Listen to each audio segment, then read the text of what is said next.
Welcome to Art Scene. I'm Tom Erb, your host. Art Scene is brought to you by the Arts and Culture Alliance of Newport County. And remember, the Arts and Culture Alliance has free memberships for artists. So make sure you go to our website and become a member, sign up, and take advantage of all the other benefits that you can find on our website at newportarts.org. This is a very exciting show we got coming up. We have in our studios, we have the executive director and artistic director of Island Moving Company, and they're here to talk about their production just about ready to open at the Belcourt Castle, Dracula. Wow.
We're very lucky today to have Mickey Olson, artistic director of Island Moving Company, and executive director Dominique Alfandre, okay? And we're here to talk today about Dracula.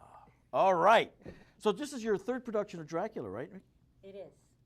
We did the premiere was last October, and we performed it again in March, and then this is actually the final reprise. It's going to go back in the vault.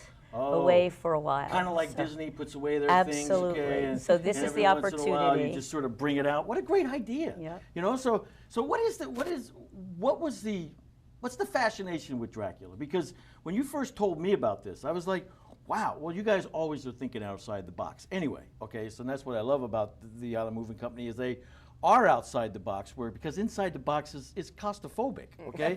So you need to be outside the box. Like a coffin. It's like a coffin, right?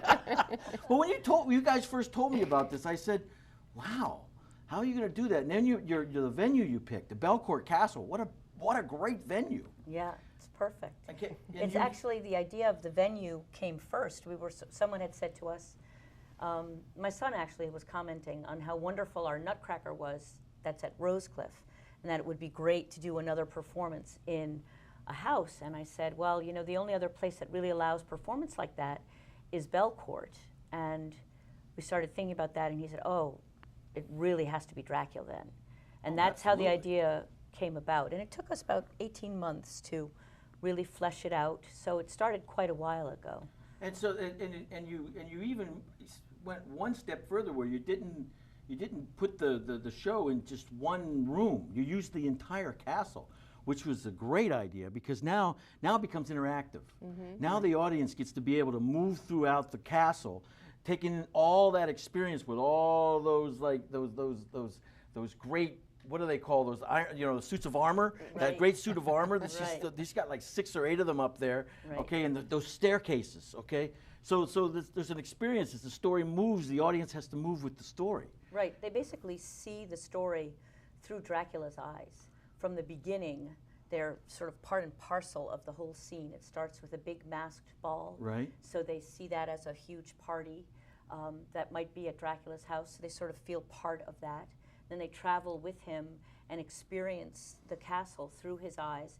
and the characters through his eyes, I think. So they get to really know him intimately by the time they're at the end of the story. They certainly do. Wow, that's pretty cool. Now, I know from an artistic point of view that that's a very difficult production to put on, and you have to really think that through. But Dominique, from a production point of view, how difficult is this type of show to put on? Well, it's really difficult. But the experience at Rosecliff really taught us about site-specific work. And of course, you have to make each room has to function as a theater. So there are lights and the Marley floor for the dancers in most of the rooms, and also the whole choreography of how the audience gets moved. It's much more complicated than it might appear. Right. In Dracula, which I love, the musicians help to move the audience a lot, because when we first did the Nutcracker at Rosecliff, people said, "Oh, it's too bad you can't have live music." And we said, well, you can't have live music. You can't pick up an orchestra and trundle everybody from the salon to the ballroom to the dining room. But with Dracula, Mickey commissioned a score from a composer in New York, and he created it using musicians that worked with the audience. They lead them up the staircase. They come through them in one room. I mean, it's all, and the huge drumming of the final scene. You're right next to this huge timpani and all this. So the production has to function. Each room has to function. Well, I got to tell you, from a production's point of view, which is something that I know and understand because I used to work with ballet companies, is when I learned that you were moving from room to room, I was like, well, now we need 20 floors, okay? Because you've got to have a floor in each room, Right. okay? Yeah. And unlike theater, ballet has a different set of parameters for lighting. There's much more side lighting as opposed to up lighting, and so each room is its own set. Each room is its own environment. Absolutely. Yes. Yep. So Exactly. essentially, you're putting on however many rooms. You've got to build that many sets, set up that many lighting schemes, put that many floors down, okay? Right. And that in itself impressed me. Yeah. That Well, totally it's huge, impressed and me. we are so Our fortunate tech people are brilliant. to have the production people we have. Yeah. They are absolutely brilliant. And the way and with this, the sound is live, so you don't have all of the problems that you might have when you're bringing music in, like at Rosecliff, where we have to lay cable for all of that. But there are all of the things that go along with this. It's a very particular sort of person who likes to do the tech on this, because Right. it's fascinating, it's frustrating, it's all of those things. And Well, you've got so many lighting cues going on. You've got so many sound cues going on. Now, I haven't actually seen the production, but I know people who have, and I've spoke to them about it. I have seen the Nutcracker, and I thought that was brilliant. Okay, but you're right, and that's a different kind of show where everything's laid down, everything's in place. Okay, the audience doesn't get up and move as much as they would in a Dracula. Okay, but you're not preparing yourself for such a huge adjustment, and the audience probably doesn't even realize they're moving.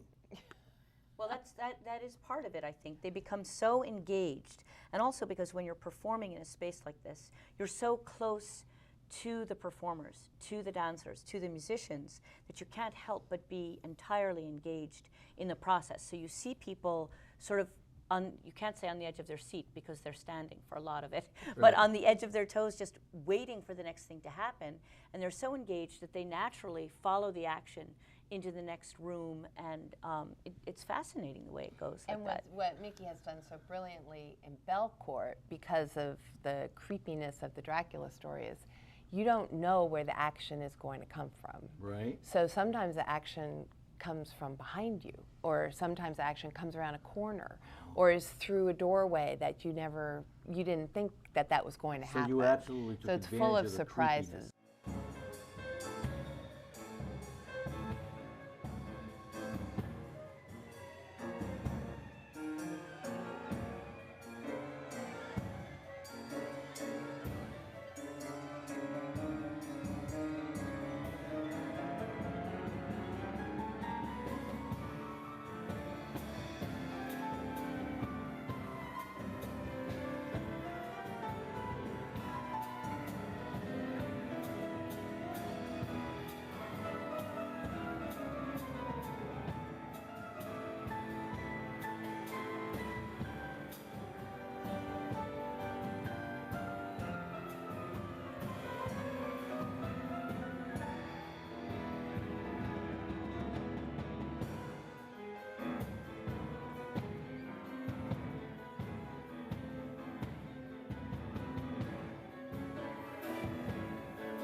Yeah, and I mean, it comes I mean, it's off not boo. balcony.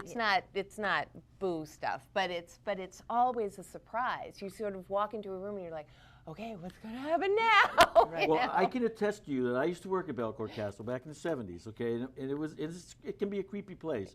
I was in there one time by myself, and it was scary, okay, because you've got like things looking at you, okay. Right. I'm always reminded of those paintings in the television movies where with the the eyes eyes. are kind of following you. You're like looking at. So you took advantage of the creepiness, okay? Yeah, and just the whole setting. We have people coming from the outside of the castle into the castle through the stained glass windows on the second floor. So people are sitting on the second floor thinking, well, this is just fine, but someone comes on the second floor or from the 30-foot high organ loft, Right.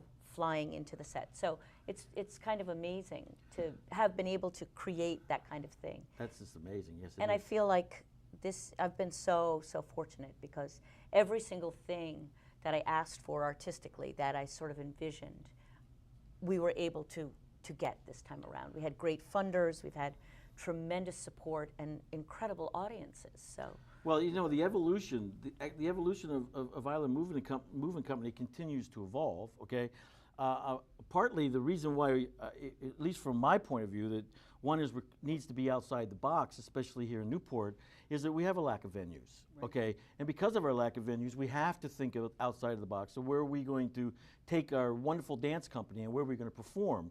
I mean, I was always amazed by some of the stuff that you guys have done. The one that always amazed me was when you did the one where you guys were out on the jetty with the aircraft carriers. Yes. I thought that was just absolutely amazing. Okay, and then I watched this evolution, and I saw Nutcracker, and then and I think that this next evolution, I mean, it's going to be a hard act to follow because We've got it in the works. Don't Oh, you got worry. it in the works? I don't doubt that. I don't doubt that. Well, maybe we should touch base a little bit on the history of Island Moving Company. Now, how many years has it been in existence? We were 28. We were founded in 1982. Wow. Yep, as a group of dancers looking to create their own work, and it just. No, you've had an grew. illustrious career. How did you end up in Newport? I've had an illustrious career. Yes, I've followed your. I've looked at your career. I've followed what you're doing. An illustrious career, and here you are. And we're lucky to have you here in Newport, Rhode Island. Well, thank you. Why? How did you end up here? I'm from Providence originally, Right. and I left Providence when I was 21, and I went to the Netherlands and graduated from the Fine Arts Academy there, and danced there for 6 years, and then was ready to come home. And I thought, well, I'll go somewhere different. Maybe not Providence. I'll go to Newport. I love the ocean. I'll set up a small ballet school there and be very quiet and teach ballet and read books, and then everything happened from there. Did you And ever then find Dominique that and I met, quiet? and that was